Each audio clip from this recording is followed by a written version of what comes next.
On fait avancer l'Europe, on fait avancer l'Amérique, les pays développés, mais on ne fait pas avancer notre pays, en fait.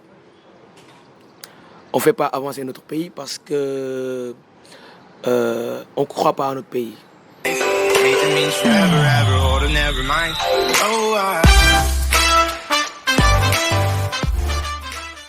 Hello world, j'espère que vous allez bien. Aujourd'hui je me trouve au parc exotique et je profite pour faire cette petite intro. Donc cette fois-ci on a un parcours inspirant de quelqu'un qui a fait son service civique en France, un Sénégalais qui est parti en France pendant 1 an et qui est revenu. Ça, c'est possible de le faire avec Lofi. Je ne sais pas si vous connaissez Lofi, j'en ai beaucoup parlé sur Instagram notamment et j'avais moi-même travaillé en collaboration avec eux. Donc ce sera l'occasion de vous présenter ce profil qui pour moi est hyper intéressant et j'espère que ça en inspirera plus d'un pour comprendre en tout cas comment fonctionne le Sénégal et ce que les Sénégalais pensent de la France. Salut tout le monde, moi je m'appelle Bailaba, j'ai 27 ans, je suis agro-entrepreneur, j'évolue dans l'agro-business ici au Sénégal et dans le conseil agricole. Je suis un ancien volontaire service civique en France au lycée de l'horticulture et du paysage. J'ai fait là-bas mes études et en même temps j'étais service civique sur la coopération internationale. Donc j'ai passé 1 année en France. Après je suis revenu au Sénégal pour entamer mon projet de retour.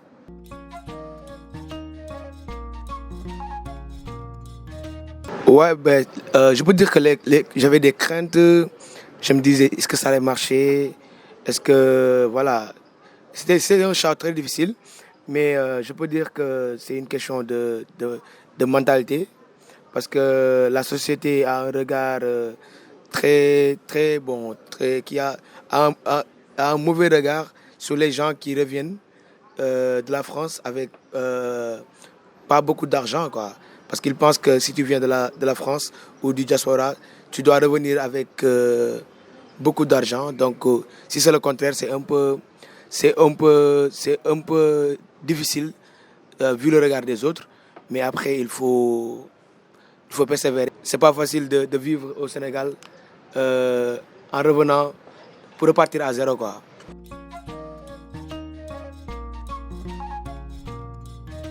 Les difficultés, c'était plus sur le plan ressources humaines.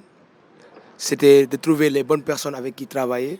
Parce qu'on est dans un pays où, quand tu travailles, quand tu as une entreprise, il faut vraiment derrière surveiller tout ce qui se passe et être présent à chaque fois. Sinon, des fois, ça ne se passe pas comme tu le veux, quoi. Il faut être toujours présent, il faut toujours surveiller. Il faut vraiment être sévère sur les tâches, quoi, des fois. Parce qu'on est une société, on n'a pas trop une culture du travail, on mélange des fois le sentiment et le travail. Et des fois, c'est pas quelque chose c'est pas deux choses qui vont en phase, quoi.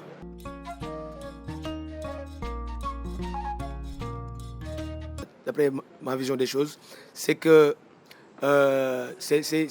nous sommes des personnes, des êtres humains avec la même morphologie. Mais c'est ce qui nous différencie, c'est le concept de la vie, c'est l'environnement sur lequel on a grandi. Parce que si en majorité, l'Europe c'est un pays où les gens vivent la vie comme quelque chose qui va finir, quoi. Donc ils s'engagent à tout faire pour réussir. Et nous, société sénégalaise, on est plus concentré dans les deux trucs. On vit pour l'au-delà en tant que croyant et on vit aussi pour la réussite. Des fois, sur la société, on a cet amalgame qui fait que, selon moi, les principes de développement sont plus engagés par les Européens que les Africains parce que nous, on regarde la vie quelque chose de très éphémère qui va finir. Et on doit plus penser à l'au-delà, le paradis et tout, alors que la plupart des Français, des Européens, se focalisent sur la vie. Donc,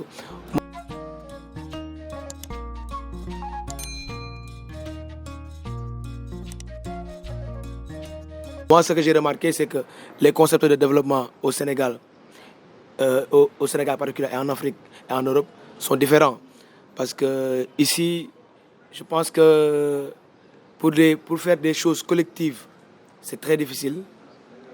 Et là-bas, je pense qu'ils sont plus engagés pour travailler ensemble, pour faire bouger la société, quoi.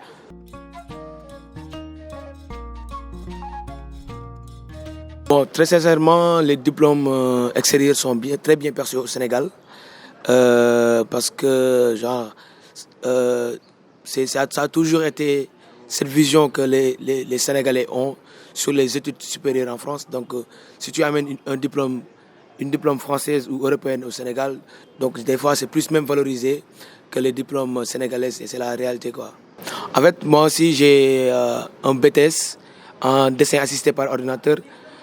J'ai eu la CACES aussi pour conduire les engins en sécurité. Donc j'ai fait plusieurs formations en France et plusieurs certifications. Donc ça m'a beaucoup aidé ici au Sénégal pour le valoriser, quoi. Les gens qui ont l'opportunité de faire un service civique, je les conseille de le faire parce que c'est une grande expérience en fait. Tu apprends une nouvelle société, un nouveau monde. Donc c'est très riche en connaissances parce que c'est l'expérience qui est la vraie connaissance. Le reste, c'est l'information en fait.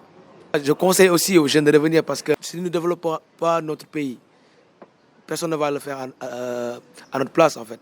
C'est la triste réalité. En fait, c'est une mentalité qui me dérange des fois de voir tous les jeunes dire qu'on veut aller à l'Europe, on va aller à l'Europe, on va aller en Amérique. Ils ne se préoccupent jamais de leur pays, ils ne se préoccupent jamais de leur société. Des fois même, l'Internet, ils l'utilisent comme un biais d'échapper le Sénégal, en fait, d'échapper l'Afrique. Ils sont toujours concentrés sur ce qui se passe en Europe, en Amérique, et suivre cette tendance, alors que il faut créer. J'ai une sorte de rêve que l'Afrique devienne la tendance, en fait. Notre tendance soit partagée. Ce n'est pas toujours eux qui doivent gérer les trucs. Ce n'est pas toujours eux qui sont les références. Alors, qui sommes-nous, en fait, sur l'histoire? C'est à nous de créer l'histoire, c'est à nous de nous créer, en fait. Parce que ce qu'on travaille pour l'Europe, on fait avancer l'Europe, on fait avancer l'Amérique, les pays développés, mais on ne fait pas avancer notre pays, en fait. On ne fait pas avancer notre pays parce que on ne croit pas à notre pays. C'est la triste réalité. Et cette complexe qu'on a créé dans notre tête, c'est vraiment triste, quoi, quand on est conscient qu'on ne vaut pas grand-chose dans le monde. Et ça, c'est très difficile. On a le chagrin dans le cœur, quoi. On a un grand chagrin parce que sur aucun des domaines, des grands domaines, on ne peut pas dire que l'Afrique est en avant. Alors qu'il y a des jeunes qui ont le talent, qui ont les connaissances, qui ont l'expérience et tout. Mais voilà, on dirait que... moi, je ne comprends pas des fois, quoi. Est-ce qu'on est vraiment, vraiment africain ou on est vraiment, vraiment métissage culturel? On n'a pas de vraies origines, en fait. Et comme on n'a pas de vraies origines, donc on ne nous donne pas vraiment ce qu'on mérite, en fait. Et c'est comme ça, et le respect qu'on mérite aussi.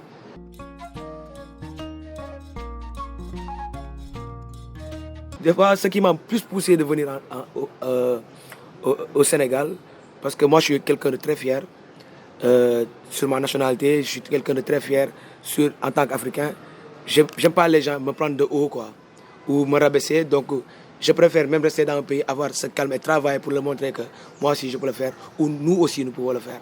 Voilà. J'espère en tout cas que cette vidéo en inspirera plus d'un. Donc n'hésitez pas à la partager, à la liker, à vous abonner à la chaîne. Et j'espère aussi qu'elle vous permettra de comprendre mieux ce que pensent les Sénégalais, les locaux notamment, qui n'ont pas eu cette chance de pouvoir grandir peut-être en France. Voilà, ça peut permettre de comprendre beaucoup de choses concernant l'écosystème.